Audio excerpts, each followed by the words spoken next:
தண்ணி தாகம் இல்ல, நீங்க வந்து தண்ணி சரியா குடிக்கல அப்படின்னா கண்டிப்பா கிட்னி இன்ஃபெக்ஷன் வரும். அதாவது கிட்னில இன்னும் கிட்னி இன்ஃபெக்ஷன் வந்து வெளியில இருந்து வர்றது கிடையாது. ஆல்ரெடி யூரின்ல இருக்கிற பாக்டீரியா ஒரு லெவல் தாண்டி வரும் அதிகமாகும் போது கிட்னி இன்ஃபெக்ஷன். ஃபார் எக்ஸாம்பிள் இப்போ யூரின்ல வந்து 1,00,000 வரைக்கும் பாக்டீரியா காமனாவே இருக்கும். ரொட்டீனா நார்மல் இன்டிவிஜுவலா. அது வந்து அதிகமாகும் போதோ இல்ல அதோட பீரியம் அதாவது ஈவன் குவான்டிட்டி கம்மியா இருக்கும்போது ஒரு மனிதனோட ஒரு எதிர்ப்பு சக்தி குறையும் போதோ இன்ஃபெக்ஷன் வரும்.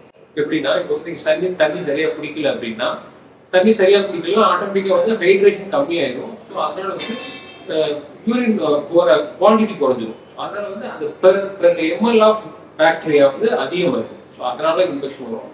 அது தவிர வந்து பாத்தீங்கன்னா ஈவன் தண்ணி நல்லா குடிச்சுட்டு இருந்தா கூட பாக்டீரியா நல்லா இருந்தா கூட கம்மியா இருந்தா கூட இம்யூனிட்டி எதிர்ப்பு சக்தி அதாவது சுகர் அதிகமாகும் போது இல்ல வந்து வேற ஏதாவது பல காரணங்களால எதிர்ப்பு சக்தி குறையும் போது அந்த இருக்கிற பாக்டீரியாவே உடம்புல வந்து ஒட்டிட்டு இன்ஃபெக்ஷன் காஸ் பண்ணும். ஸோ தண்ணி சரியா குடிக்கலன்னா கண்டிப்பா இன்ஃபெக்ஷன் வரும். அதனால ஃபியூச்சர் பிரச்சனை வரும்.